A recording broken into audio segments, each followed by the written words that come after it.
3, 2, 1. We're back. We're live, guys. Thank you for being with us today. Today is brought to you again by the Law and Attorney Office of Matthew Hancock and Matthew Hancock two cookbooks. The first one. This is the Curmudgeon's Guide to Texas Home Cooking and Other Feats. Curmudgeon is a $5 word for old grouch. And tell them a little bit about the book. You've had a chance to look it over. You read it. Fantastic book. Book consists of some really great ingredients. One of my best recipe is the chicken fried steak. It really is a great recipe. And then today we also have the new cookbook that I have not had the opportunity to take a look at, but it is consistent of a lot of good, yummy picks. And as you fork through the book, you'll see some cool history based on Matthew. And Matthew, you want to tell a little bit about this book? I see, actually I turned in a few pages and it says Black Eyed Peas. And it has the Texas Cavalry, but it has this beautiful lady right here. Oh yeah, that's a picture of my mom. Okay. This is the Curmudgeon's Kitchen Cookbook. It's the corollary book to my food blog, which you can find online at thecurmudgeonskitchen.com. I've been food blogging for about a year now, and this is the companion cookbook that goes with the blog. Yeah, that first recipe is for Texas black eyed peas. It's talks about Texas black eyed peas, Texas caviar they call it here, and it's something that you're supposed to eat black eyed peas for good luck on New Year's Day. Gotta have them. We sit around the kitchen and shell peas with my mother, Lou Hancock. She was an actress here in Fort Worth, and she did she did 100 movies and television commercials. You probably know her as the Grandy's Chicken Lady. She was Henrietta in The Evil Dead 2. And she was on Walker, Texas Ranger. She was a B-roll actress, a real hoofer. She worked for years in the industry. Interesting history there. Let's see, pizza recipe, my grandma's hotcakes, Texas pralines, pursuit of the perfect hamburger. You'll find lots of cool recipes in here. So there's the plug for the cookbooks. These are available on Amazon.com. And like I say, there's links to buy the books over on the food blog at thecurmudgeonskitchen.com. That's awesome, Matthew. Thank you. And we're going to keep these two books on display throughout the show. I like the Black Eyed Peas story. I have my own Black Eyed Peas story. I remember, it's a everybody's got a Black Eyed Peas story. It's a Southern thing, and I remember as a kid. I still remember it. My Aunt Maddie used to take. I used to go over to her house and hang out with her. And one of the things we used to do is my great-grandpa, everyone knew him in the neighborhood, called Big Daddy. And what Big Daddy had was this plot of land that he would let the local community in the neighborhood come and pick like greens and peas and things that he would grow in the little garden. And myself, little 4 or 5 year old guy, used to walk down and hold my little auntie, my Aunt Maddie, person I'm named after. I used to hold her hand, walk down to the garden, and we used to pick all of these peas, and we used to come back and we used to sit on her porch, and I used to sit out on the ground and I have these peas and I'll be shelling these peas with my thumb and just listen to her tell stories. But one of the things that stood out about that old woman is that I used to sit up and just look at her while I'm shelling peas, waiting on her to drop the next shit bomb, because it was real bad, but I used to love the way she told stories, and I used to sit under and wait on her to drop the next cuss word. But it was fantastic times, and she was just a glorious little woman. So I do understand when. Yeah, we did very much the same thing. We'd spread out newspapers, and get the peas in the shell, and we'd sit there and shell them. And my mother would make it a communal affair. If you didn't shell any peas, you didn't get to eat any black eyed peas when they were ready. Wow. And we'd all sit around and listen to her stories about how she shelled peas with her mother, and her mother shelled peas with her mother. And the old timers in Texas, they call it hulling peas. Hulling peas. So we would we'd have to hull peas. Hull them down peas. And they didn't actually call them black eyed peas back then. They call them hull peas. Let's have a mess of hull peas. And so you can buy them shelled now. They're in the grocery stores. They're quite expensive. I went to Sprouts and they're like $7 a pound on New Year's. It's like they're taking advantage of the people on the holiday, But I talk about that in the book and tell the black eyed pea stories. But you know, that's the thing about food and recipes, is it's about community and family. And it's one of the last areas in American society, where we still have community, where we still have family, where that oral history is passed down from generation to generation. That's a good point. You know, it's definitely the showing of love. It's definitely a fantastic community. But with no further ado, let's dive into the shit that's on the fans today. And one of the things that stands out to me is Jussie Smollett, whatever, however you pronounce his name. Jussie is just you know, it's fucked up what he did, you know, and it's sad to a whole culture. It's sad to a whole culture, you know, and I don't think anyone has actually come out and just admitted how he's damaged individuals who have had hate things done to them.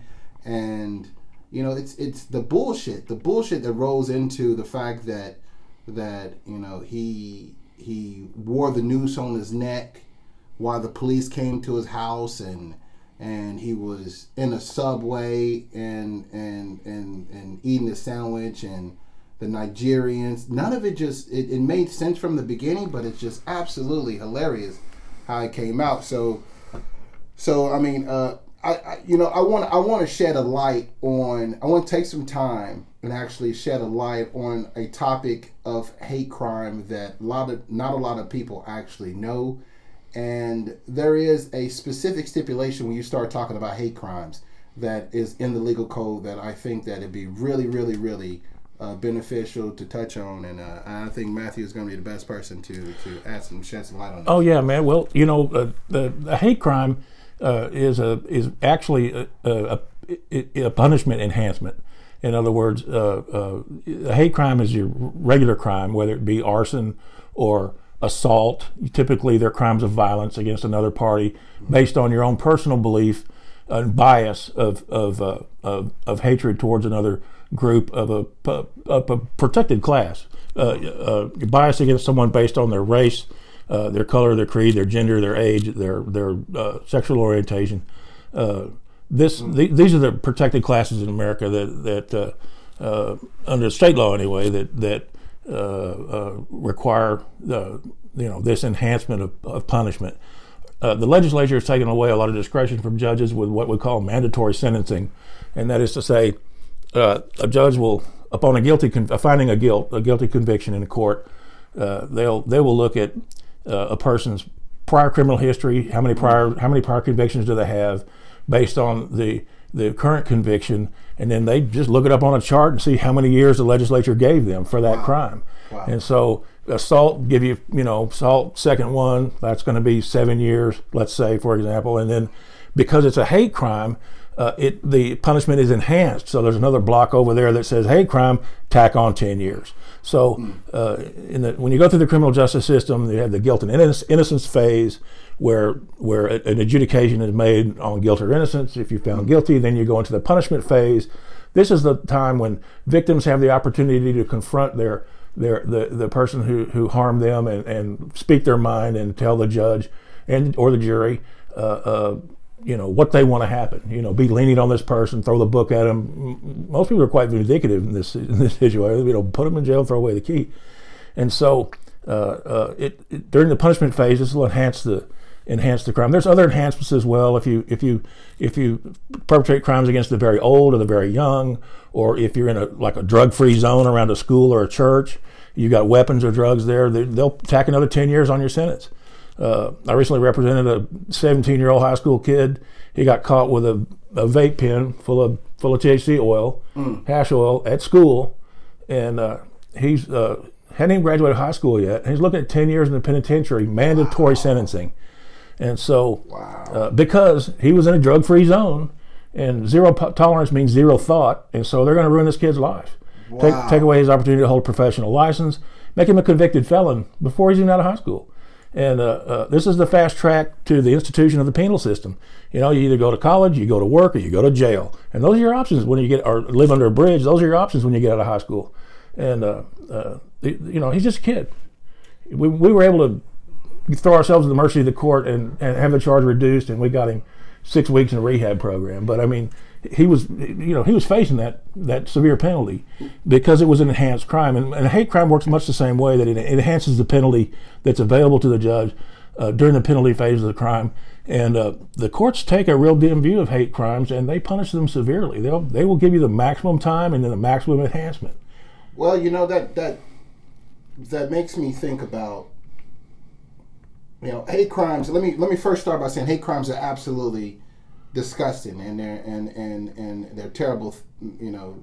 Well, it's the policy of the law and the policy of the state of Texas anyway to deter these as much as possible, and so that's why they pass out these big numbers for these kind of hate crimes. Most people that commit hate crimes, they're the head on a pimple. They are part of a group of people that share these views, and they're the ones that decided to act. So they want to tell the rest of the group, you get caught taking action on your bad opinions, you're going to do a lot of hard time. Right. But one of the things, you can't really talk about hate crimes unless you really think about, and this is if it depends on where on the fence you fall, of course. But this makes me think about the drug legislation that took place back in the 70s, the 80s, when you was dealing with crack versus cocaine. Right. Yeah. They've recently come up with some a judicial reform bill that went through the Congress, and the president signed it, and it addresses that disparity between punishments.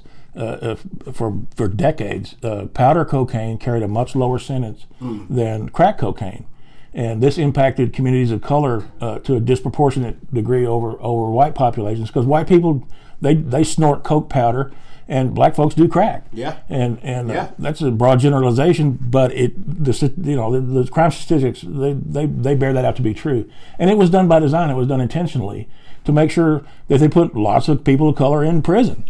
And that was a goal of the legislature, and it's been highly effective. Most people in prison are people of color, and they're victims of the drug war, which is a completely failed policy. Mm-hmm. Prohibition didn't work the first time; it certainly didn't work this time. Nixon started it to keep the hippies and the black folks, make them politically powerless, because he couldn't curtail their free speech or their right to free assembly, but he certainly could put their leaders in jail for having a plant. And he, on the record, has said that. It's pretty well known. And so these policies have continued, become worse. Every time politicians Congress goes to get reelected, they got to be tough on crime, so they make the sentences more severe. And it got to the point where you really had to work really hard to stay out of jail, and if you did go, you had to take a plea bargain and not go to trial and have a jury, in front of a jury of your peers, because it's a double or nothing bet. Even in Texas now, you can be charged with a crime, and they'll offer you a plea bargain, say with a 10-year maximum sentence. And if you go to jail, if you go to trial, the punishment is automatically raised to 20-year maximum sentence. So it's a double or nothing bet, and everybody takes a plea bargain. Sure, and it's it's interesting how, it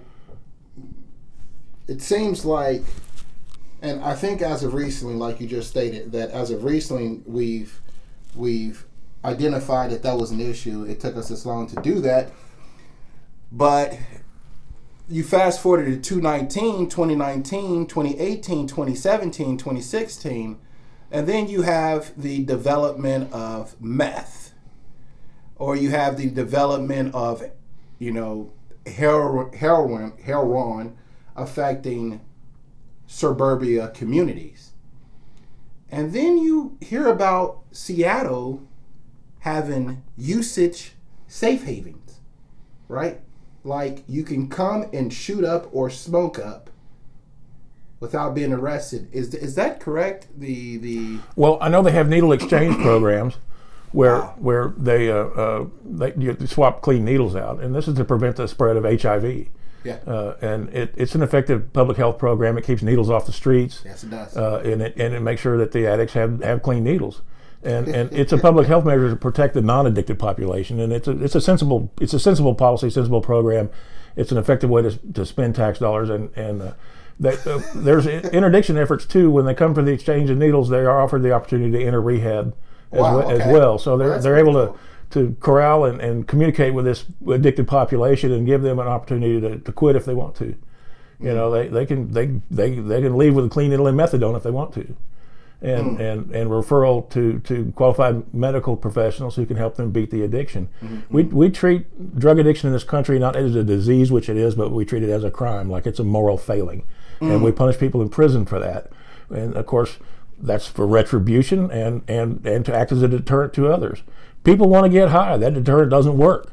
And the retribution is, why do you want to punish somebody for being addicted? And most people, most of the opioid addicted people in this country right now, I believe, started with prescription drugs. That's a good point. They got OxyContin or fentanyl or something like that from their doctor, and they're that's a good point. They're encouraged to overprescribe these medications, and they do. I was watching a documentary that was released by Noam Chomsky. He's a famous linguist out of MIT. He's a smart guy. He's a smart guy, and Norm stated that during his teachings in MIT during the 70s, during the 80s, during the 90s, you would see big tech around campus, startup tech companies throughout campus, and now in the 20th century or started in 2000 and whatnot, you started seeing a lot more pharmaceuticals, and now the campus is pretty much inundated with large pharmaceutical companies. The kids love their pills, man. Yeah, they took a lot of pills. So that's really interesting, that the power of pharmaceuticals and big pharma lobbyists. So I mean, the accuracy. I'm not an MIT student or teacher, but I would definitely You got a final exam, crush some Adderall and snort them. There's a lot of kids that do that. They get Adderall prescriptions because they're in college. Yeah. I mean, that's a basis for prescribing it now. It's nuts. There's 2 molecules off from meth. Yeah, that's crazy. It's just legal speed. Yeah, that stuff is. Yeah, I know a lot of classmates and a lot of friends that were on that stuff, and that stuff is really, really, really highly addictive. And then we get too into the more modern drugs. We get designer drugs. They had methamphetamine, and then they created ice, which is like a whole lot more powerful and a whole lot more addictive and a whole lot more destructive. People get on the ice, they start smoking it, and they're dead or in jail or in an institution within a year. Yeah. And I've seen old meth heads that chip away on that old Nazi crank for 30 years, and it doesn't do them any good. It messes their teeth up, but they're able to function and have a job and kind of get through life. They smoke that ice and they're circling the drain in 6 months, and in a year they're dead. It's sort of like the crack cocaine. Old powder cocaine was around, and everybody did it in the 90s. It got kind of boring. It made you psychotic. Sigmund Freud was a cocaine addict. Wow. But then they developed the crack, which is a concentrated form of the drug. I've never done it before. A friend of mine did, and I said, "How was it?" And he said, "Well, I went straight up and I went straight down, and I wanted more." And he said, "I'll never do it again," because he said that he had the kind of personality that would eat. He said, "I can see easily how people easily get addicted to this." He said it was great, but you just want to do more of it, and that's what makes it so deadly and destructive. People, I've seen them in my line of work. They get addicted to crack, and they lose their house, they lose their car, they lose their kids, their jobs, their wives. Their whole life is lost to get more crack. Yeah, and they'll do anything for it. It takes away your human dignity, and it is a dangerous drug. That's unfortunate. It's harmful. Well, or you can be like the Patriots owner, Robert Kraft, and end up. This guy bought the Patriots 25 years ago for like $172 million. Today, Patriots are worth $3.7 million. And he's caught in prostitution rings and stings and shit. He's been charged for soliciting prostitution, 2 misdemeanor counts. Apparently, he went to an Asian massage parlor looking for a happy ending. Oh no, not the Asian massage parlor. That's unfortunate. They had a big bus down there, and they rounded up several, a dozen of them or so. Yeah. Closed the shop down, and they said that in the news report I saw, it said that they got a tip through the health department. Somebody made a complaint to the health department about the massage parlor, and then so they started investigating them and found out that it was an outlet for human trafficking, or at least that's what the news said. And that they were recruiting these young women from China with the promise of a good job in New York, and they put them in a truck and took them to Florida and had them turning tricks for billionaires and anybody else with the price of admission, I guess. It's just sad that you'd have that much money though, and you'd go to some low level rub and tug shop like that. It sheds a light on the psychology, like what here this is a guy who can pay for anything that money can buy. $1 billion will buy a lot of whatever you want. And you wonder how $1 billion can buy, and you wonder how child traffic rings are $1 billion industry, or you wonder how the drug rings are $1 billion industry. These are $1 billion industries, multi-billion dollar industries. The underground economy is just as large or larger than the gross GDP of the current gross tax-paid GDP. economy. That is crazy. That is what that spells out to me is that there's no way that individual's on the corner who's selling $10, $20, $100 bags of drugs is the mover of this shit across the economy. It's not even possible. It's not even possible. It takes too much capital. It's mathematically incorrect. It takes big capital to do that. So the billionaires are they're investing their money in that, and it gets down to the local jurisdiction. This guy got busted in Florida for this. Yeah. If he'd have been in Nevada, it wouldn't have been a problem. Prostitution is regulated there. It's legal. The women have background checks. They're tested by the health department. They got a license hanging up like a barber that says we know how to clean the combs. Wow. And he wouldn't be in this trouble because they chose not to legislate morality there, and had decided to make it legal, and he wouldn't have had a problem there. Now, in other jurisdictions, prostitution is a minor crime. They bust the Johns, no matter how many of them they arrest, even when they do shame punishments and publish their name and picture in the newspaper, which a lot of jurisdictions do now, it hasn't slowed them down one bit.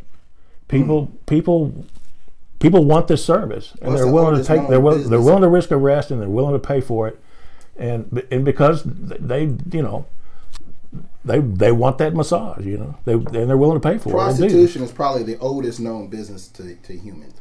But they swept this guy up in a regular sweep. I mean, they were videotaping and arresting these people. Apparently, they had the cooperation of the owners of the massage parlor too, because they had cameras inside. And when the police did the news conference, the cop was on TV talking about how we have videotape of each one of these people in the act. So he's letting them know they got that billionaire. There's a dick pic floating around, guys, with Robert Kraft. I think they got a picture of him doing they got video of him doing the deed. Oh, that's perfect. That's it's fantastic. It's like, Mr. Becker from the National Enquirer probably needs to bid on that tape. Oh, man. And I bet you it gets leaked. Of course it will. If it's not already on the web, if it's not already. Well, who was the National Enquirer that was holding Jeff Bezos said it was holding his pic ransom, saying that they had pics of him. Yeah.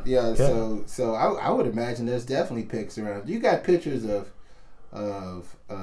Jussie Smollett all the way from Subway to the guys who got in the car. Yeah. They had the taxi cabs drive all the way down the street.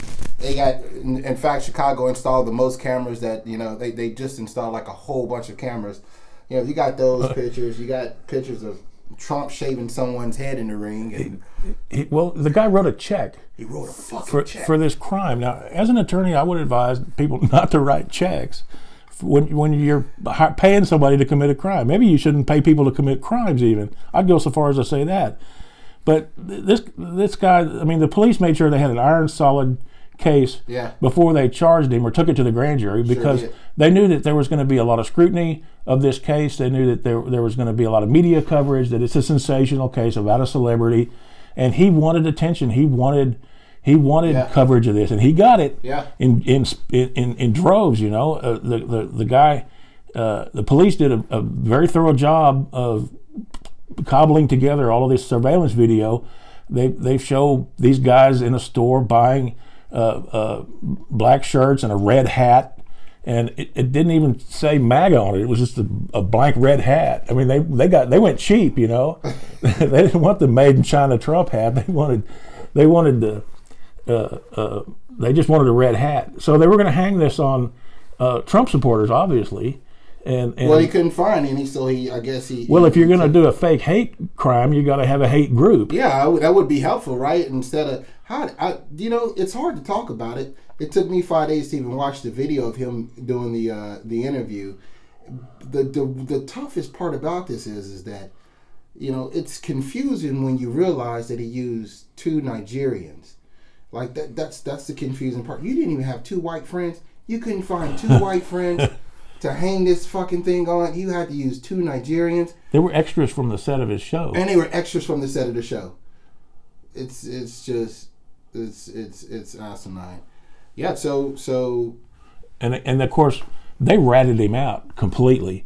The police got a hold of these guys. They interviewed them. Oh, for sure. And they said they lawyered up really fast, and they got an immunity deal, which is a deal with the prosecution that they are immune from all crimes arising from this set of facts, and that they won't be prosecuted as long as they testify and cooperate with the prosecutors on going after Jussie.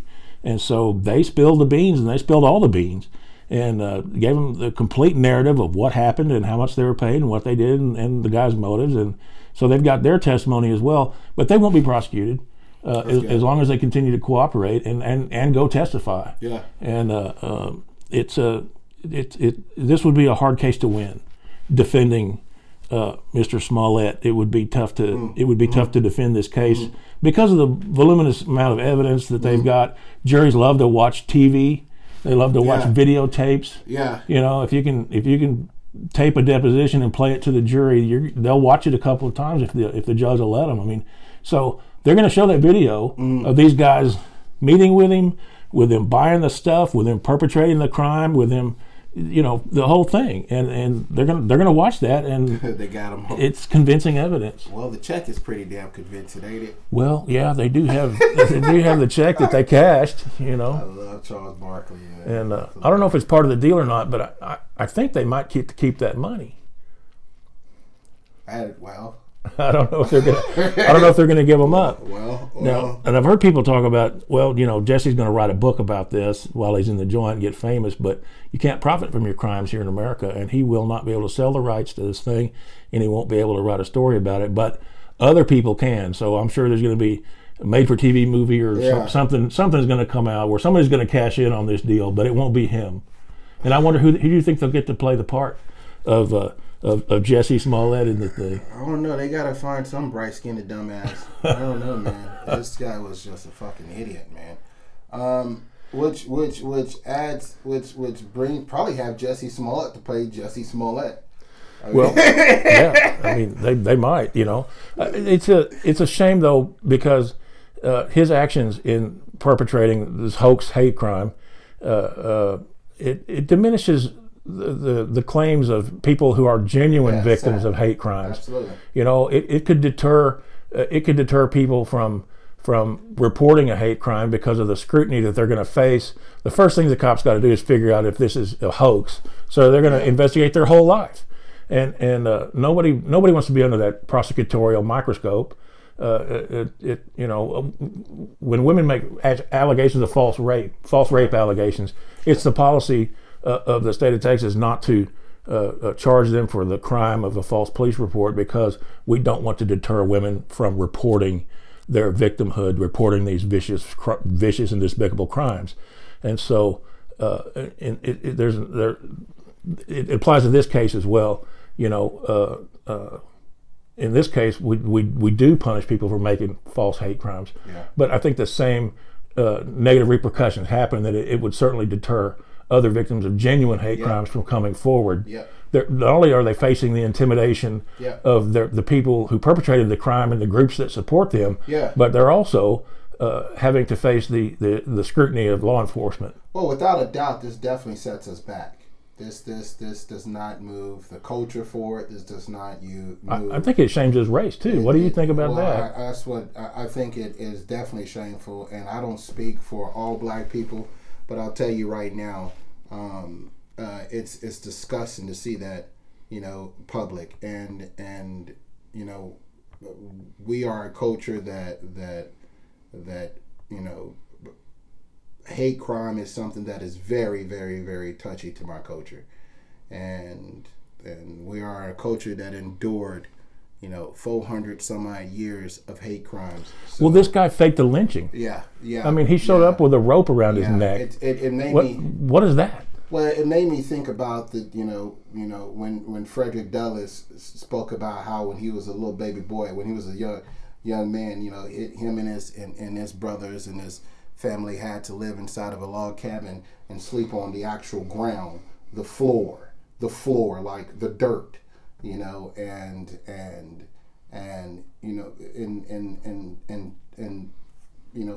to acknowledge the respect that a man like Frederick Douglass, during the Emancipation and Proclamation, during that time that he had to endure, all his hardships, this piece of shit gets on national TV to try to save his career. Like all he was trying to say, or just bolster his career. He's an idiot. He tried to save. He makes millions of dollars to begin with. He has more money than anyone can spend. But to try to save his character, in the movie which I heard that was released, that he was going to kill off his character. Then come to find out his character wasn't going to be killed off. He was just doing it for a pay raise. This kind of you take away from the W.B. Du Bois and you take away from the fight. It's disgusting, man. And like I said, I didn't know the guy before this all came out, but watching him doing his interview, I mean, bar none, he's a hell of an actor. I mean, when he was giving that interview, this motherfucker was convincing. He was extremely convincing, and I didn't see the interview until I found out it was fake. So I didn't even know about an interview. I'd never seen the guy's show. I never heard his name. I didn't recognize his picture. But he wanted attention and he got it. It became national news. He's a household name now. People are talking about it around the water cooler. Yeah. And people that had never know he exists. Yeah. Otherwise, they're talking about him now. So what happened? So do you think this guy cry? Was he cry on command? Oh, he was he's an amazing actor. I mean, watching an interview, you would sympathize with him. Hell, everyone in the community sympathized with him, from Cory Booker to I think even Trump released a statement saying how atrocious these acts were. It's everyone. He had the country's ear. Turns out it's tough to differentiate between tears of sadness, genuine tears of sadness, and crocodile tears. Oh man, yeah. The guy, if he's guilty of these crimes as he's charged, it's a despicable act. Yeah. Well, and that's a good point. That's a hell of a point. These are all just allegations at this point. Well, he has not been proven guilty in the court of law with any of this yet. It could still be true. Well, he's presumed innocent until convicted. Sure. And what people don't understand, that doesn't mean he's innocent. That means that there is a legal presumption of his innocence, and that is a legal fiction. It's a term of art that means that we'll remain open-minded until all the evidence is in. And of course, he hasn't been convicted yet, but that don't mean he ain't guilty. Yeah, that's true. That's true. Absolutely. Well, I think that's a good segue into our next topic, and I think this would be a good time to talk about some updates. We got some updates in our real estate deal that we've been working on. Some great updates. Some of these things we're going to keep out. Some of them we're going to talk about today. I think tonight will be a good time to talk about them. What do you think? Well, yeah, sure, man. I'd give him an update. I think we're going to have to, talk on the next show about the final outcome of the deal. Yeah, we still have some things we need to tighten up. In case you don't know what we're talking about, if you watch the last video that we posted, you'll find out about an owner finance purchase of another rent house that Matt is making on a deal that he found, and we were able to do the paperwork on it and ferret out, who had the authority to make the deal. It's a fantastic deal. Matt did the legwork on it. Yeah, we did a lot of legwork, but it wouldn't have been possible. It wouldn't have come together without Matthew and his expertise. And we're still trying to iron out the deal. It's a really, really, really touchy deal right now because we've introduced money's consideration into the deal, and We're waiting on some acceptance of consideration at this point. So this upcoming week, we should have accepted consideration, and once we have acceptance consideration, we should be able to move forward with go ahead and getting, deed signed and having the paperwork transferred over at that point. It hadn't closed yet, but it's about to close. But it's about to close at this point. We're closing it now. So I was going to dive in a lot deeper, but I thought about it that it does make more sense to just wait for a few days and we can dive into more details on that. But with that being said, loose lips sink ships. Loose lips. That's what they used to say in World War II. I think that would be a good time. But with all of that, no doubt we really appreciate you guys for tuning in. We appreciate your support. And Matthew, is there anything that we want to add today? Well, I wanted to talk a little bit about Senator Bernie Sanders has announced that he's running for president. Yes. And I don't think that's a big surprise to anybody except for Bernie. He must have finally decided that he wanted to run again. And it turns out that in the first 24 hours since he announced his candidacy for the president, that he raised $6 million. That you received a text message from me saying Bernie Sanders is running for president. I think that's pretty fucking awesome, dude. Yeah, I'm pleased about it. I campaigned for Bernie last time. I followed his instructions as far as voting goes when he didn't win the primary, but it was a very close race. I'll say that much about it. Yeah. I think it's time for Democrats to unite and to focus on the issues that face the country, where there's some pretty serious issues that the country needs to face. And I think that Senator Sanders explains these quite well. If you're not familiar with him, maybe you should watch a video or two of his. He is currently the Democratic front runner, which I think is pretty cool. He was second place last time. Well, he's first place now. Like I say, he raised $6 million in 24 hours within his announcing with 150,000 donations, about $27 average from regular people. He doesn't take money from political action committees. That's pretty good. Or organized fundraising other than his grassroots effort, which pretty much sprang to life, laying dormant for these last 2 or 3 years. And he's on track to make $10 million in the first 7 days. The Kamala Harris raised $1 million in her first 24 hours. Wow. Bernie did a little better than that at $6 million.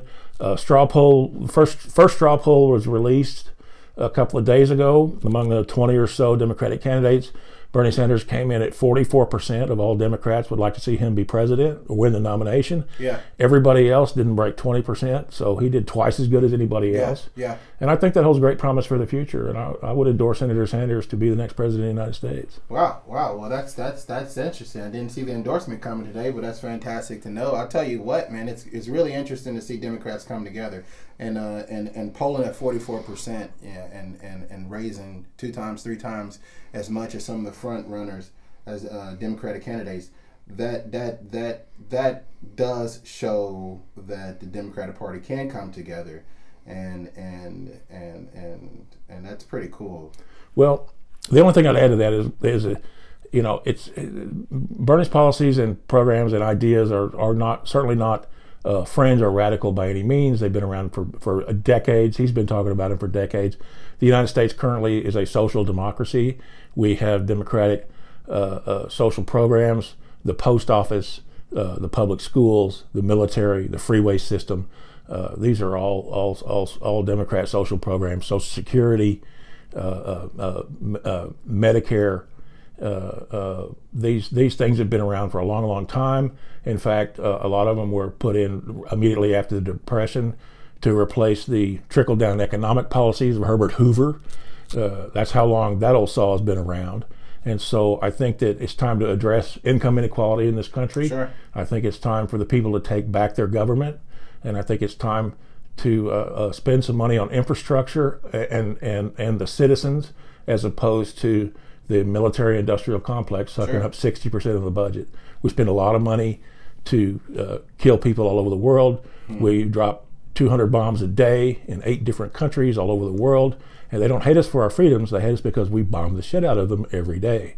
So I think that the That's current a good point too. The current foreign policy is misguided, and it needs to be replaced with more collaboration and cooperation as opposed to competition or following perhaps the agendas of other foreign governments. And I think that if you haven't heard of Senator Sanders, you should maybe look into his policies and try to keep an open mind about it. Well, I'll tell you what, that's an interesting point that we occupy nearly every country in the known world and have over 150 800 military bases around the world. Wow. 800 military installations around the world. That is, if we just, wow. No, I've got nothing against our fine men and women in uniform. Absolutely. You know, I come from a long line of people that were in the United States Navy. My father served in World War II in Korea in the Air Force and the Navy. He got shot in World War II. He went back and served in the Air Force in the Korean conflict.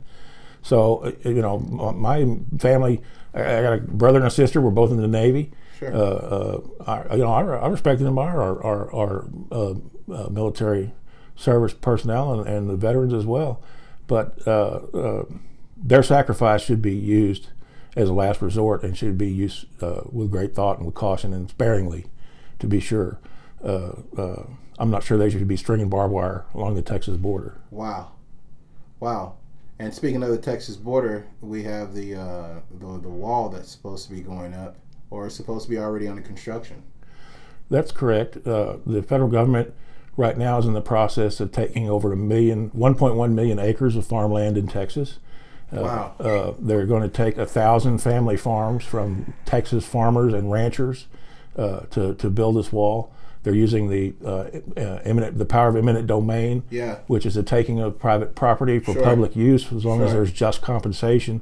And that process could take quite some time, actually. If you don't like the offer the government gives you, hire a lawyer and contest it, put it in front of a jury, and see what your property is really worth. It could take years for those court cases to clear. The federal government is acting quite aggressively right now. They are currently bulldozing the pathway for the wall, and they're talking about money later. And so there's wholesale constitutional violations going on to build the wall, and on the dirt, on the ground, where the thing's actually going in along the Rio Bravo, which is what everybody else in the world calls the Rio Grande. And there are constitutional violations occurring in the administration and higher up in Washington and in all the agencies that are involved all the way down. It's the first law of plumbing. Shit runs downhill. That is scary. That's scary. That your family land that your family has owned for hundreds of years. Since we stole it from the Mexicans. Since it was stolen from the Mexicans, can be. Or from the original land grant from the sovereign in legal terms. Right. And it can be just taken under eminent domain and just trenched. You know. And people think, well, this wall won't take up much room. It's just a tall, skinny wall. But you got to remember they got a 40-foot roadway next to it, so that they can drive vehicles along the thing. Down the side and so they're taking a third of a football field strip along the river, and that's a lot of valuable farmland. The National Butterfly Refuge is down there, and it's had 2/3 of its property taken and bulldozed already.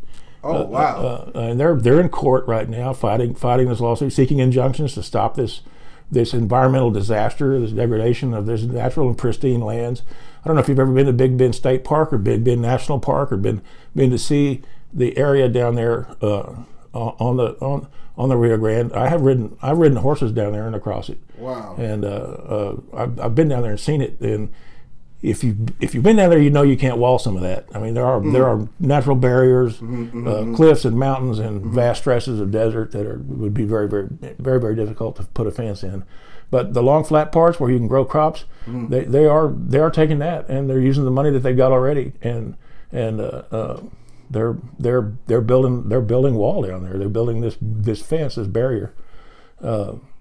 President Trump has systematically done everything he can to destroy everything that President Obama did or built, whether it was good or bad. It's a personal ego thing for him. He wants to tear down what Obama built, and Obama built 700 miles of border fence along the Mexican border. And, you know, President Trump is in a kind of a bad spot. He can't tear that wall down because he promised to build wall. So he's got to build more wall than Obama, because that's the only way he can outdo the guy in this particular situation, is to build a wall from sea to shiny sea, as, to quote the president. It's funny that you just mentioned that. Not shining sea, but shiny sea. So, like you said, it seems like Trump wants to replace or redo or outdo everything that President Obama did during his presidency.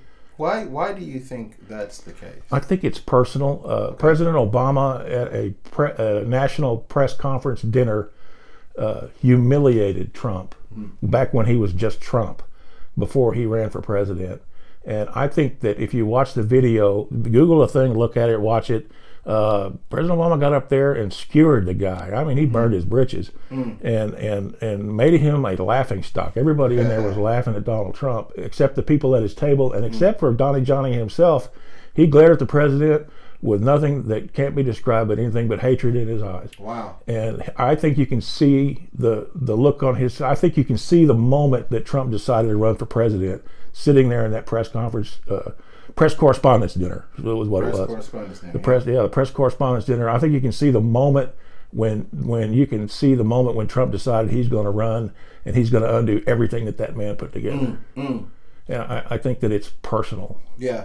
I think that it's personal, because he wasn't the butt of the joke. He was the bare ass end of the joke. Yeah. You know, he humiliated him. Well, it's pretty cool to see the country. And I never seen him do that to anybody else. Yeah.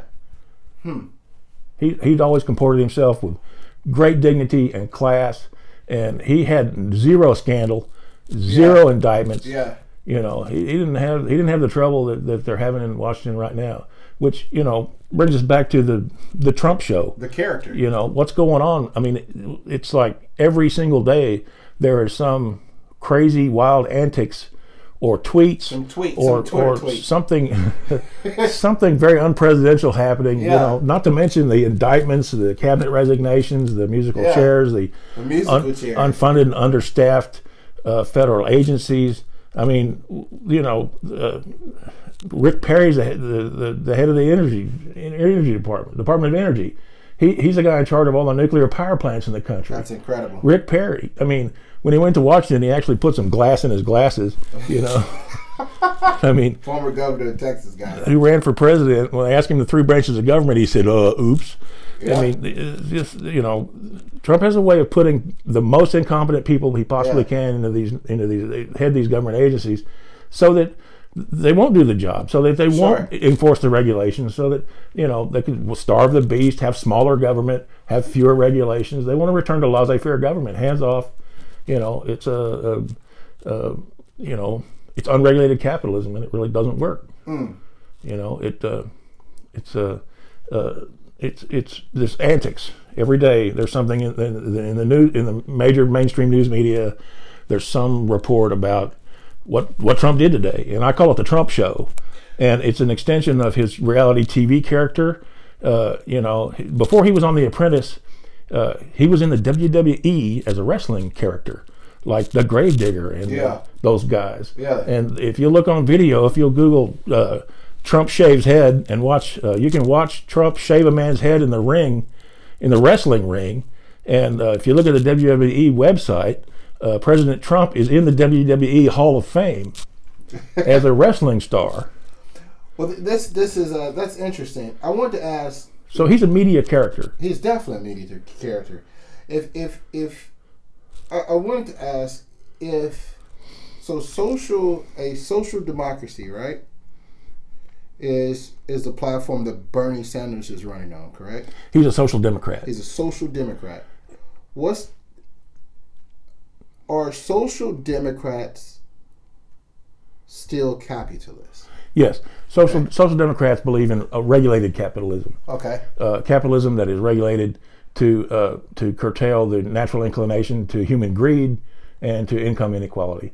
In other words, tax the rich is the key words, is a keynote here. The rich should pay their fair share. Right now, the tax relief bill has been passed by the current administration. We were talking about Jeff Bezos' nether regions earlier, yep. and Amazon, and this takes away from the real story. There is that he paid zero in income taxes this year personally, and Amazon, the $4 billion company, paid zero income tax this year as well, and so they're not paying their fair share. Their workers don't make enough money, and when he says the workers don't make enough money, these employees are making. I think I've seen ads for employees at Amazon as low as $10 an hour. And these are 39 hour a week, 39 hour a week part-time jobs, so that there's no need to pay unemployment insurance or benefits, no pension, no retirement, no health care, none of that. That's all thrown onto the worker. That's unfortunate. And then income inequality is a real problem in this country. The five of the Walton family members own more wealth in this country than the other half of the country combined. Wow. And we have two Americas. We have the billionaire class and their big corporations, and we have the rest of us. There's two criminal justice systems: one for rich people, where they have no consequences for their crimes, and we have one for the rest of us. This wealthy man, this football guy that got busted for buying a hooker. Yeah. Robert Kraft. He'll never do time. No. And he'll get clean away with it. I this do not think that they'll follow too, guys. I don't think they'll make an example of him. Yeah. I think he'll buy his way out of that. Well, there's precedent. First, it's a minor offense. Yeah, it's a minor offense, and they'll go away too. They might lower it to public lewdness, give him a fine. Yeah, he ain't going to jail. No. So let me ask. I think that Trump is an interesting character. Sure. And it's always fun to see what's next on the Trump show, except for the dire consequences here and around the world. That's true.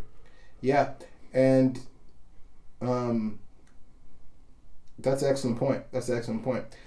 So those are fantastic. Well, I wanted to circle back and see if I can kind of vet a couple of things, because there's a lot of listeners that don't know what a social democrat is, and the moment people hear the word social, right? Oh, it's on your way to socialist. It's which I've been very careful not to say so far. Right, and you can see, and you can I can kind of see the listeners cringe because I wish they didn't call themselves socialists. They should call themselves publicans, or some other. They need a new name. It's really bad PR. It's because bad PR. Socialism is equated with Stalinism, with communism, correct, with authoritarianism, correct, with all sorts of terrible things. Pure socialism is when the state controls the means of production. Sure. And that means that you can be appointed to a position to work. And the wealth is shared. Yeah. Democratic socialism doesn't work like that. It's more along the lines of Germany or Denmark or the UK or Canada or Ireland or Scotland or Italy or Greece or any of the other industrialized free countries of the world. They're all social democracies. Sure.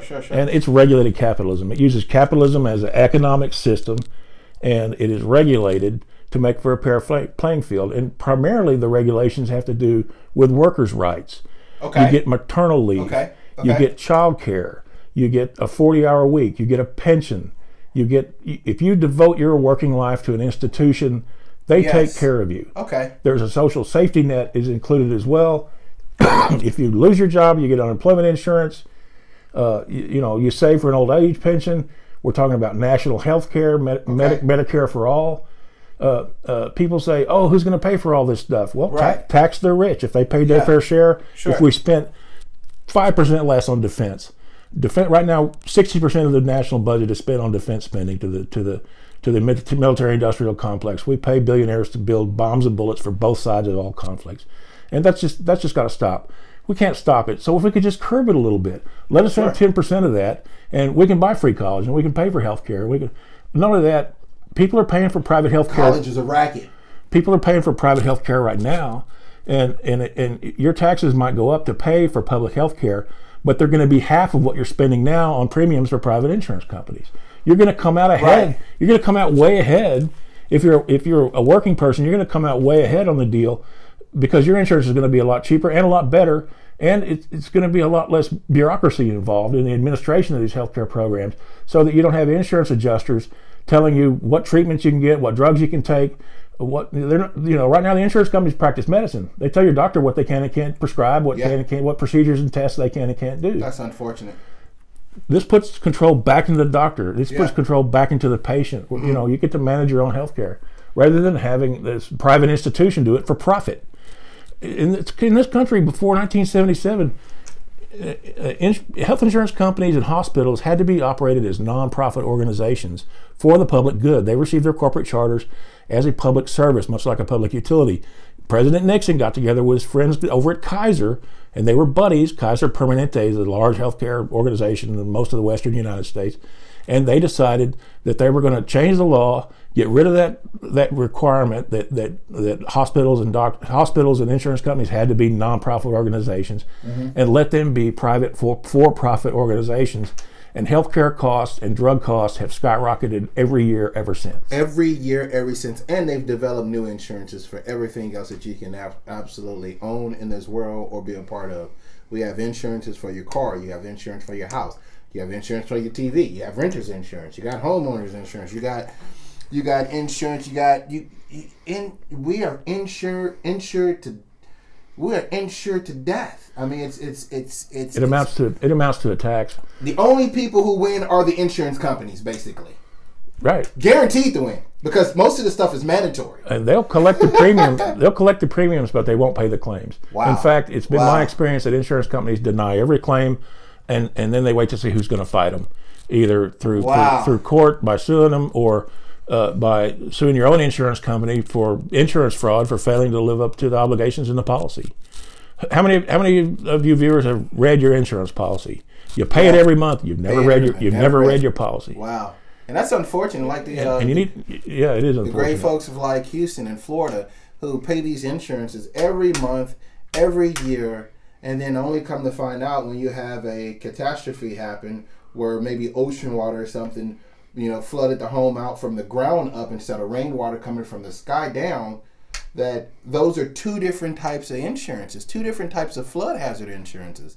That's that. When and if you are covered, they're going to lowball you, and they're going to lowball you, and it's really unfortunate. And medical insurance is pretty much the same thing. You pay $400-$500 a month into your medical insurance. If you have an employer probably pays a certain portion of that, but you're still probably paying $200 a paycheck, which comes out to be $400, $500, $600 a month in insurance if they're not family plans. And it doesn't kick in until your $5,000 deductible is paid, and then you pay 50% of a specialist or ER visit. I mean, you gotta read your policy, and people should remember too that the insurance agent that you use is not your agent. They are the agent of the insurance company. Wow. They are there to act on behalf of the company and for their benefit. They're there to sell you products and pull the wool over your eyes, so you'll spend money every month with them and then not be able to collect on the claims should a catastrophe happen to you. They're not your agent. They're the insurance company's agent. I think if people started looking at it that way, then they'll have an entire different perspective when it comes to insurance. And then insurance companies, they don't reward loyalty. Okay, I've been with this same insurance company for 10 years. Yeah. They should lower my premiums to retain me as a customer. No, they have premium creep, they call it. And your premiums go up every year, and if you don't notice or complain about it, then they don't care, and you can shop around and get a quote and save hundreds of dollars on your insurance every month. That's what the advertisements always say. Yeah. Because they know that the other guys have jacked your rates up so high, you're paying them anyway, because you're in the habit of paying them. And it's an automatic draft from your bank. You're not looking at it real close. And if you call your insurance company up and say, hey man, I'll lower my premiums, the other guy's got it cheaper, they'll say, well, go to the other guy. We don't care. So there's no loyalty there. They don't give a rat's ass about you. Well, I was talking to an insurance sales gentleman the other day, and he informed me, and I knew that this was the case because of the rental property. And in investment real estate, my wife and I, we shop around insurance every other year. There's about 5 or 6 big insurance companies that every year, or if not every other year, these insurance prices drop significantly amongst these 6 companies. Either it's Farmers, or it's Amica, or it's Allstate, or it's Geico, and they drop by hundreds of dollars. So, for example, this year Amica will be the cheapest. Maybe Liberty Mutual going to be the cheapest in 2 years. Last year it was Allstate. And it's really interesting. Now these are significant drops. One house you'll be paying $1,600 insurance, and then you wait 2 years, they'll offer it to you for $1,200 a year. I mean, these are significant, willing to talk about. And so if you guys aren't already doing that with your insurance companies and pricing, you're going to want to look into that, because you can save greatly on insurance. And I found this out from an insurance broker. But I think it's devastating. And I'm glad that we're talking about this, because I think it's devastating what is happening in this country when it comes to insurance and insurance prices. I promise you, it's very hard to become successful in America if you can't get your taxes under control and your insurance under control, because those things come out of your check before you ever see your check, especially if you work a W-2 wage. And here's a tip for the folks. If the words County Mutual are in the name of your insurance company, get different insurance. That's the bottom tier insurance, and they're not going to pay you. Wow, that's a great point. That's an excellent point. So I'm glad we was able to talk about those specifics, because, like I said, again, a lot of people don't know. The moment they hear about a social democrat versus capitalist, and so is there any way we can talk about, when we're talking about the top 1%, and we're not talking about global 1%, because almost everyone in the United States is globally 1%, right? If you're talking about worldwide population, 7 billion people. If you have a floor in your house and wear shoes, you're better off than most of the people in the world. Wow, so that's a good point. So I think we're talking about we enjoy a very high standard of living in America. We do. We have a lot of choices. We live in a time of unprecedented abundance. There's 6 kind of mushrooms at the grocery store. I mean, whatever you want. There's 14 kinds of lettuce. I mean, it didn't used to be like that. The mushrooms came in a can, and nobody liked them. And you were a weirdo if you ate them. I mean, now, I saw morels at the damn Tom Thumb the other day. What?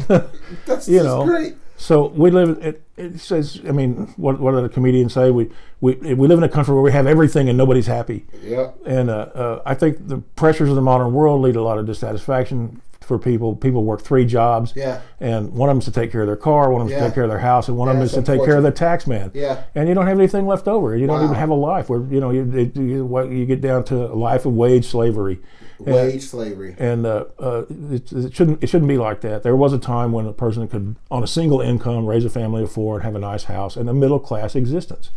And call me bourgeois if you want to. I live the bourgeoisie. I'm middle class, decidedly come from that kind of a family, and I'd like to maintain that standard of living. Sure. And the middle class is vanishing because of the transfer of wealth from the middle class to the upper classes, to the billionaire class, to the wealthy people, the uber rich people, the people that can drive drunk and kill somebody and face no charges at all. Yeah. I won't mention the person in Arkansas that did that, but I mean, you can look it up yourself. And that reminds me, I probably mentioned that the Walton family, they own more money than half the people in the world. Yeah. Yet their labor force is forced to get on food stamps because they don't pay them a living wage. Yeah. Which means that us, the taxpayer, are subsidizing Walmart's payroll through welfare.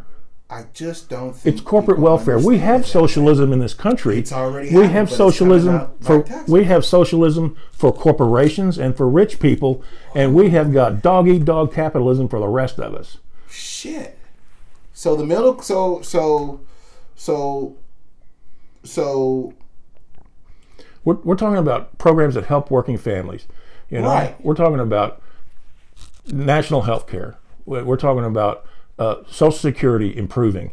Education improving. College is paid for, and college is not something. The social I remember that's one of the things that Bernie ran on too. It was like college was paid for. Let me tell you something. Anyone who's been to college and had to take out student loans are an absolute trap. In fact, you get a better deal putting it on your credit card. Absolutely. Recently, studies have come out to show that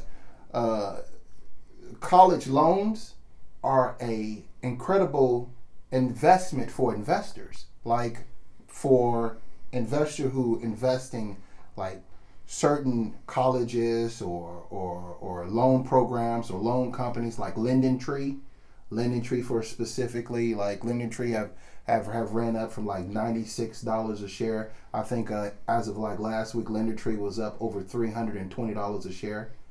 It peaked at like $400 a share less than 3.5 months ago, and then it pulled back a little bit. There's many companies like this that are seeing astronomical growth simply because of lending loans of like student loans, mortgage loans, and things like that. But that's really interesting to look into, guys, also.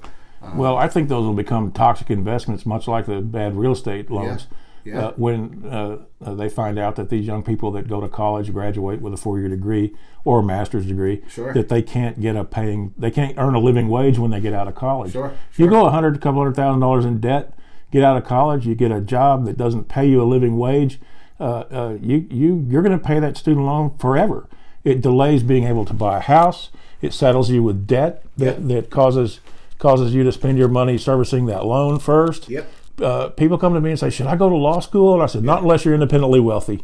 Don't go to law school. You should see about a trade school. You should become a plumber or an electrician or a carpenter. You should join a guild and learn a trade.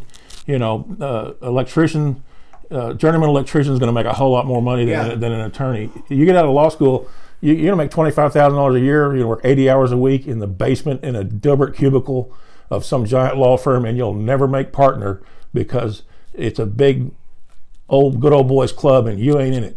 Right, yeah, that's that top 1%. Yeah, it's a language that's spoken that you don't know.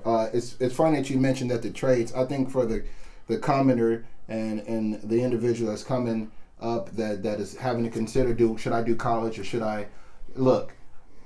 If you can figure out a way to earn an income before you are taxed, like for example, outside of a W-2 wage job, the chances of you becoming successful at an earlier age, or having the ability to obtain liquidity at an earlier age, and then deciding what to do with that liquidity, which in turn you will pay your taxes, but now you can make a decision with that liquidity of where your taxes should go, whether you buy an asset and then that asset is taxed, or you decide to go down the road of most individuals do in our society is by buying liabilities.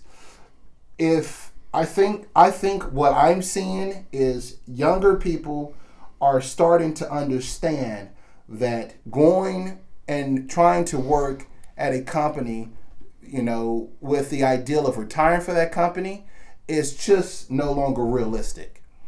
And they're not allowing these corporations and companies to lie to them anymore. And what they're doing is working for these companies for a certain amount of time. Quit their job and get a raise. Quit their job and get a raise by getting into something at a different company. Exactly. And either for a different company or they get into cash flow. They learn how to make passive income. Mailbox money. It's the best. Mailbox money. It's the best. It's the best. It is truly a road to wealth. It's a road to success. It's a proven formula. It's a formula that I learned on an intricate level about 5 years ago. You've been exposed to it a lot longer than I have. A lot of people don't understand that when you start mailbox money, the formula kind of, it takes root in its own deal. So each deal that you do is essentially a business, right? And now one of these little businesses aren't going to pay you enough to retire. And we talk about that all the time. That money isn't going to be enough to retire. That one deal won't give you enough money to retire. However, it's going to give you that residual money every single month, regardless of what you decide to do, whether it's continue to work for that W-2, it continue to be that trade, continue to do whatever you want in life. Now, if you continue that formula and you continue to develop where you are making more passive income, more mailbox money, learn how to leverage, learn how to create more of those deals, which is simply just buying rental income real estate. There's something that I know very well, and then continue to do whatever it is that you do in real life, that money that you receive on the side can be as big as you want it to be. Right. People say, "Oh, buying a house will be the biggest investment you'll ever make." No, it'll be the biggest expense you ever make. That's right. Your house sucks up money. It's worse than a boat. Bust out another $1,000. You got to pay taxes. You got to mow it. You got to take care of it. Yeah. You got to pay the interest and the principal and the taxes and the insurance but if you buy income producing property, say rent houses or a commercial property of some kind, an office building, you can, if you get 3 houses, you can buy a motel. You want to invest in property that's going to pay you back, or other passive streams of income. You can buy mineral rights. There are people that sell their tiny little fractional interest that they've got in an oil well they might have inherited somewhere, and they're willing to sell them cheap. There's a lot of people that make a good living buying lots of little tiny mineral interests, and they get royalty checks every month. And that'll hold up as long as the fossil fuel industry does. Wow. And then you can be a content creator instead of a content consumer. You can make videos like this. You can publish books. There's lots of different. You self-publish books now. There's lots of different outlets that that you can click below. If you know some specialty or have a hobby, or if you have no interesting people, or you're an interesting person, or even if you're not, you can turn that into videos, or you can turn that into books, you can turn that into some kind of media for the mass consumption, and they sell a few, and you get a few checks coming in. And then, of course, with computers now, and with the online community, and with gaming, and with programming, the possibilities there are just downright limitless. They're limitless, and they're constantly expanding. And then, of course, renewable energy is going to be a really hot place to be. If you want to learn a skill or a trade, you need to study solar. Solar installers right now are in high demand, and they're making a lot of money. The guy could open a solar panel shop, and combine that with a mortgage broker buddy. You take an equity loan on the house, use that to put solar on the thing, get the house off the grid, and the savings in electric pays for the mortgage. That's right. You can. There's just lots of opportunities out there, because America is a land of opportunity. You can get whatever you want here as long as you're willing to work hard for it. Or at least that's always the way it's been in the last 50 years or so. It's getting harder and harder to do that, and opportunities are becoming more and more limited. And that's one of the things, getting back to the Social Democrats, what they want to do is they want to preserve our current standard of living and our way of life, and they want to create more opportunities, and they want to make it better. We appreciate what we've got, but we know that we can achieve a lot more. So getting back to Social Democrats, can I ask why? How would that gap? So how would that gap be lessened? So, for example, we know that Social Democrats want to tax the rich. Have that been done? I know it's been done in other countries, but what does that look like? Because I know something about rich people, and I know I've heard this saying that rich people can make money in a down economy, and rich people can make money in a up economy. So how would that be practical? Because if you say, for example, if you tax like Amazon was considering to move to New York, right? And they just flat out decided, and this was just here like a few weeks ago, they decided that New York was not going to be most optimal. And before long ago, I know a lot of companies were running from the U.S. like Apple. They're sitting on $1 trillion liquid, and they were going down to somewhere in, I think, South America to run a plant, or maybe in Asia to run a plant. Well, they did open up the Asian plant and whatnot. So how can I think it's a very, very, very tough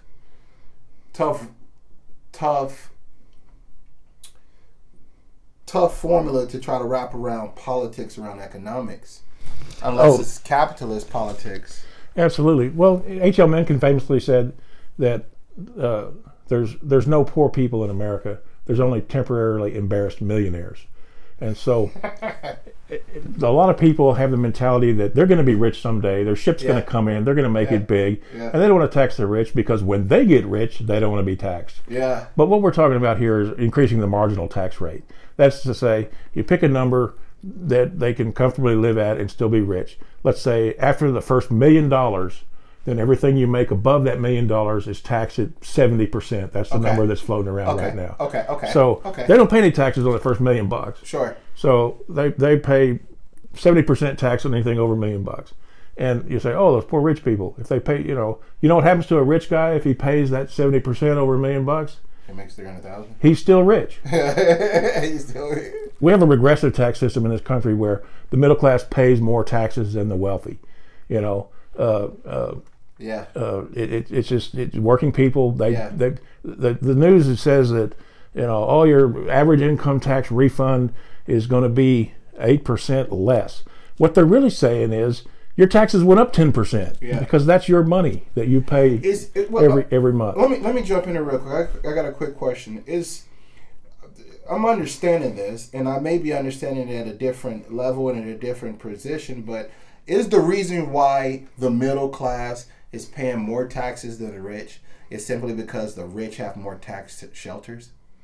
Well, they have better access to justice all the way around. They have better lawyers. Gotcha. They have better tax accountants. They have better loopholes. They got army. They can hire an army of people that it's their job to make sure that they pay the least amount possible. Plus, they have the resources to lobby the Congress and the legislatures to reduce their tax burden, which they did recently when they pushed the tax relief for the rich bill through this recent administration. They just eliminated income tax on wealthy people, on billionaires and trillionaires, and they're going to eliminate the estate tax as well, so that dynasties can be built up in this country where those billions of dollars can be passed down to families tax free. You're right. I'm told where there's like these buckets that they can funnel money into, and they allow the government to tax certain buckets, but it allows them to funnel money into the bucket, which was like the estate tax.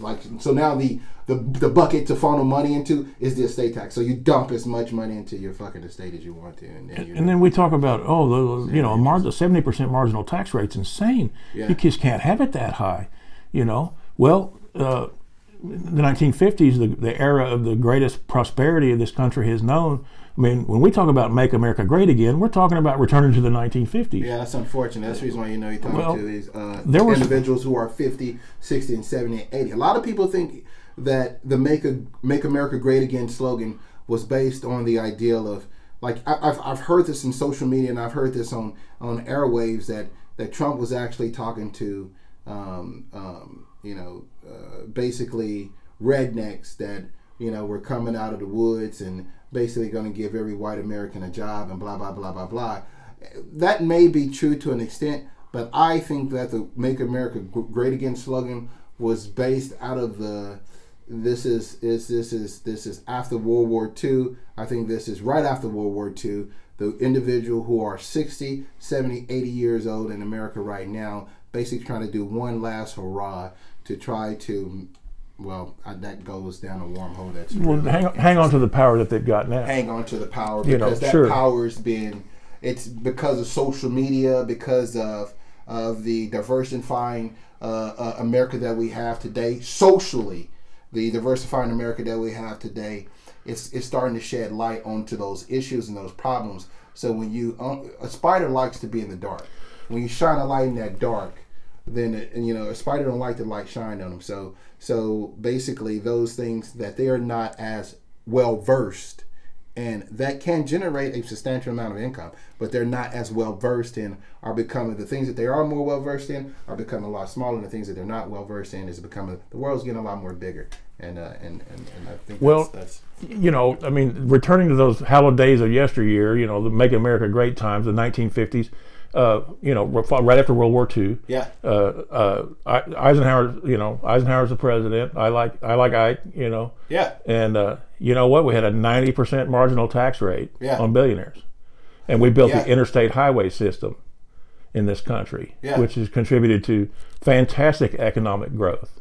Yeah. Well, here we are all these years later, and that system is crumbling. That infrastructure is is in dire need of repair. Yeah. You know, you want to put people to work, you want jobs. Well, it's time for a public works program to restore the crumbling infrastructure in the United States, the sewers, the water. Been 5 years, Flint, Michigan still does not have clean water. That's unfortunate. I was thinking about that too. You hear these large topics like Trump said he's going to bring industry back to... We've got bridges failing. We've got bridges crumbling. Yeah. We've got traffic is bad everywhere because the interstate highway system is too small. It's old. Yeah. But it was built on the backs of the rich. And it's, you know, when they are rewarded that well, they have an obligation to give back to society. There's a concept called noblesse oblige, which is, I'm sure I'm saying it wrong because it's French, but it means, translates roughly as the nobility shall oblige, which means if you're in a position of power and wealth and knowledge, you have an obligation to share that with people that are not, that don't have knowledge, that don't have power, and that don't have money. And not all of it, and you don't have to give it all away. You just have to give them a little bit. You know, let us gather the crumbs under your table. Right. And the crumbs under their table would certainly pay for a lot of these social programs that are essential to the functioning of a modern society. Yeah. People say, I worked my way through college, and you know, but you had help. You know? You had help. I mean, we're not talking about you. But you had help with housing. You had help, moral support. You had help, financial help. Yeah. You know, there was a time when you could work a part-time job and pay for your own college, and you got out debt-free. And when you got out with your 4-year degree, you could make a really good living for yourself, and you could have a car and a house and a wife and a couple of kids, and the one-income family. You know, and that has changed. That is no longer a reality in this country. You have couples working 3 jobs apiece, 2 and 3 jobs each, and they can't afford to have kids. I'm going to wait till I can afford it to have kids. If you're doing that, you're never going to have kids. Well, it's funny that you mentioned that because you know these are concerns of the many, right? These are the concerns of the many, and it wasn't long ago we had revolts. In fact, if you Google News, Venezuela just had a revolt yesterday. And so you see almost every country that surrounds the United States having revolts. Mexico, Chile, Argentina, Venezuela had a revolt yesterday. It kind of makes you wonder what's actually going on in the world. But I say that to say this. It wasn't long ago that we had Occupy Wall Street happen. And then the media took a hold of it. The media took a hold of Occupy Wall Street. The mainstream media. The mainstream media. But they're the same ones that have the power to take a dissent, choke it. First they play like they're on the same side of it. Well, the mainstream media we're talking about 5 companies that are owned by the billionaire class. The billionaire class. So they control the message, they control the coverage, they control the spin. Their message is fine-tuned enough to where it reaches social engineering. It is not. I'm not going to say it's fake news. Yeah. But I am going to say that it is manipulative news. Sure. That it is slanted news. Yeah. That CNN is just as raunchy as Fox. Sure. Because they both have their own axe to grind, yep. and they're both sharpened at different sides of the same. You're not getting truth when you listen to either one. You're not getting truth when you listen to Fox. You're not getting truth when you listen to CNN. It's somewhere in the middle. So, and I think that's the reason why we have alternative media. Mark Twain famously said, "If you don't read the newspapers, you're uninformed, and if you do read the newspapers, you're misinformed." He sure did. So when with knowing that to be one of the main issues, I don't see how we as Americans keep walking down that we're like that cattle chute. Like we know that they're gonna bop us upside the head as soon as we get to the end of that cattle chute, but I don't see how we keep listening to that same shit and we keep going down that same path. When I remember Occupy Wall Street, I was like, man, this shit may actually go down. It just takes awesome. A generation to forget a man, and it takes a generation to forget his politics. Wow. I mean, Hoover was preaching trickle-down economics, and it caused the Great Depression. Yeah. And so Reagan preached it, Bush preached it, Trump's preaching it, Yeah. You know, it was a justification for this latest tax relief bill for the wealthy. Trickle down economics. They'll invest their capital into their business enterprises, sure will. And we'll give them free buildings, we'll give them free land. All the poor people have jobs again. Everybody better jobs and higher wages. And then you have Amazon. And they didn't. They bought their stock back, and they gave their executives more perks. Yep, that's exactly. Look, that is exactly what is happening. Minimum wage stayed stagnant since 1974. That is sad, and you know it's true. When you hear about things like Apple is to be one of the first companies to be sitting on over $1 trillion liquid. Mark Cuban was asked. He was like, he was asked on one media show, Mark, what do you think about Apple hitting $1 trillion liquid? And Mark Cuban said, well, you know, he mentioned another company that hit $1 billion for the first time. He was like, that's not going to be the ceiling. So he was thinking about companies that are going to hit $10 trillion liquid and that kind of thing. $1 trillion, that's more money than some countries' GDP. Gross domestic product. $1 trillion liquid is so much money. That's so much money. You can't even count $1 trillion in your lifetime.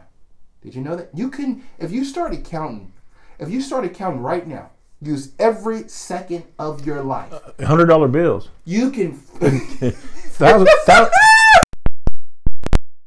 You wouldn't live long enough to count it. Fuck that. Instead of doing money, just start doing it. 1, 2, 3, 4, 5, 6, 7, 8, 9, 10, 11, 12, 13. You couldn't live long enough to count $1 trillion. That's sad. That's sad, but that's what we've all contributed to. That's what we've all played into. So I think it's now more than ever is a good time for us to become serious about our politics, and I think it's now is a better time than ever to become more serious about what we think is justice, because man, if we keep going 5 years down the road from it now, I heard that, you know, recently that truck drivers are going to lose a lot of jobs as soon as these electronic trucks starts to hit the road. Oh, the self-driving vehicles. These fucking self-driving vehicles are supposed to be hitting the roads as soon as 2020. There's more people employed as truck drivers than any other job. And any other job in the economy. It's supposed to be like 30 million jobs, some bullshit, like 5 million or 30 million jobs. And people are talking about a guaranteed minimum income now. Yeah. To do something for the benefit of these displaced workers. Yang is his last name. He's a gentleman that's running for Democrat, and you know, when I first heard his politics, I had to really listen to what he was saying. He's talking. It's not a guaranteed income. It's called a dividend. It's actually a dividend, a guaranteed dividend. And when he correlated it to stocks, he mentioned that, you know, it's just like, it's no different from owning Apple. It's no different from owning Amazon. And they give a quarterly dividend based on the performance of the company throughout the quarter.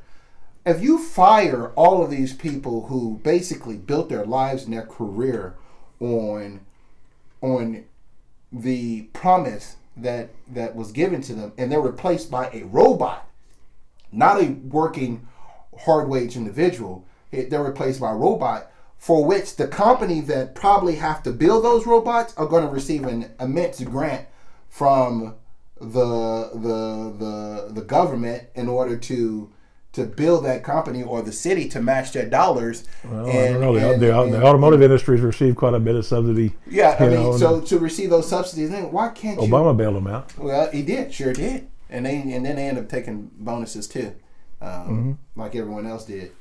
So that's. Well, he bailed out the mortgage industry as well. He gave all that money to the bankers instead of to the people. If he gave it to the people, they would have paid off their loans, saved the banks, and they would still have their houses. Not even that. But he gave it to the banks, and they took the houses. Let me tell you something. What happens then, if you pull that, if you do that, you'll go to jail. If we do that, we'll go to jail. Well, that's America. You know, you can steal $1 from 1 million people and get clean away with it. But if you steal $1 million from one person, you're doing time. You're going to jail. That's true. That's absolutely true. And that's exactly what they did. In other words, you can't commit crimes against rich people. Wells Fargo... Remember that statement that came out? It was like Wells Fargo was taking like, I think it was like 60 cents or like 20 something cents from folks' account. It was like, yeah, they were churning their accounts and opening accounts, open up fake accounts. open up fake accounts and shit. They were do what they want. They were fined several $1 billion for that, but they still made money after paying the fine. That's nothing. They still made money after paying the fine. The fix is in. It's not a level playing field. It is a rigged economy. And that gets back to why do we keep making the same mistake? Yeah, it's because we're politically powerless. It's because our representatives in Congress do not listen to their constituents. They listen to their donors. And unless you give them money, they're not going to listen to you. And they're voting for the interests of the rich people and not the interests of everybody else. Yeah. And I'm talking about the uber rich people. Yeah. I'm talking about people with Michael Jackson money, where you can pick up the phone and say, bring me a giraffe. And somebody does. Yeah. You know, serious money. Yeah, you're talking serious money. And billionaires. Well, California have this new thing now. I don't know if you guys... California have this, well, not California, just around the United States and around the world they've been doing this, but as of recently, it's become really popular. It's when you buy, it's called a mega mansion. If you guys haven't YouTube this shit, take your time, Google it. A mega mansion. A mega mansion. A mega mansion is something that costs around I seen one for $188 million. So this is not your McMansion. No, these aren't 10,000 square feet. Try 50,000 square feet. 50,000 square feet. 50,000 square feet. I'm not knocking the rich. I think the rich to have the opportunity to be rich in a economy is a fantastic thing. That's awesome because you can go from nothing to being rich. I am knocking that the avenue in doing so is a little disingenuous. It's not open for everybody. It's not as the doors to becoming rich are not as wide as the gates to being rich are not as wide as they want you to be. Well, they're very narrow. Absolutely. If you're not an athlete, if you don't have a wicked jump shot or selling the crack rock, then they're probably very, very, very narrow. And one of the few things I've come to understand, it's either become very innovative and create a company that is a lucrative company, or real estate. And both of those things, in real estate, you're subject to just riding the waves or learn a trade and open a company, or learn a trade, and there you're going to. They're becoming narrower, is what I'm saying. I'm not saying they're non-existent. I'm just saying that you went from having this many. Well, the American ideal is to be a country where we have equal protection under the law and we have equal opportunity, and right now we have neither of those. We don't have equal protection under the law, and we don't have equal opportunity. Yeah. And I think that America's worth saving. I think that it can be saved. I think that it's up to the people to do that because the politicians are not going to do that for us. That's a hell of a point. That's it. We've got to reach out and organize and participate in our democracy, and save. We have to save it. Nobody else is. The government's not going to help us. We have to help ourselves. And if you voted for President Trump, then I'm proud of you for doing that because you are participating in democracy. You exercise your right to vote, which is the most sacred right that a person who lives in America has. And if you stayed at home and didn't vote, then you let us all down. I think that people need to get out there. If you get a jury summons, don't figure out how to get out of jury duty. Go down there and sit on a jury. You know, if you're not registered to vote, then go register to vote and vote. You know, people complain loudly about the politicians and the government, and they didn't even vote. So it's important to participate in democracy. If we don't take back the power, then somebody else will take it because it's laying on the ground, and you got to pick it up. If you saw a $20 bill laying on the ground, you'd pick it up. Your right to vote is priceless. You should pick it up, and you should vote. And I don't care who you vote for, as long as you're participating, as long as you're trying to seek nonviolent change through participation in our political system. Sure. And it's important that we actually... And I think we can make America great. It's up to again, us. or at least we can keep America great. It's up to us. It was always great. Yeah, it's up to us. It's literally up to us. I think it requires more of little grassroots efforts like what you and I are doing. I think it's going to take a lot of sensible people with great ideas who have a lot of tenacity and persistence. I mean that there's nothing like it in this world. You can. I mean, the one way to cut down a tree with an oak tree with an axe, a huge tree with an axe, is just start slinging it. Just start slinging it. Just be persistent. It'll fall just like anything else. And I think that through persistence, we can really shed some light on our political system, and not only shed some light on our political system, but just show them that we have a voice, because we do have a voice. but it's up to us to start talking amongst each other and finding politics interesting. Do what you have to do to find it interesting. You know, and a lot of people don't understand that politics are most interesting on the local level. You don't have to always try to think about how to fucking change the world. You know, just think about how to change it on the local level. You know, your friend is being mistreated by, you know, the trash man. The trash man coming by picking up the goddamn trash and he's throwing your trash can in your yard. Hey, take the time out and call the city and say, hey, this gentleman is throwing our trash can and he's making, you know, he's spilling trash on her. Whatever you have to do, like, start where you are. Start exactly where you are. And I promise you the outcome can be really interesting because a lot of times people just bank on the fact that you won't put in the effort to make a change. So if you want to get out of jury duty, just carry a Bible with you down there. They won't pick you. I got some good jury duty stories too, man. That's really interesting. So, yeah, I think I've enjoyed very much speaking with you today. I think Mr. today Savage was a lot of fun. Thank you for joining us today again on the show, and looking forward to seeing you next week. Okay, man. Thank you. Thank you very much. Yeah. Appreciate it. Thank you, brother.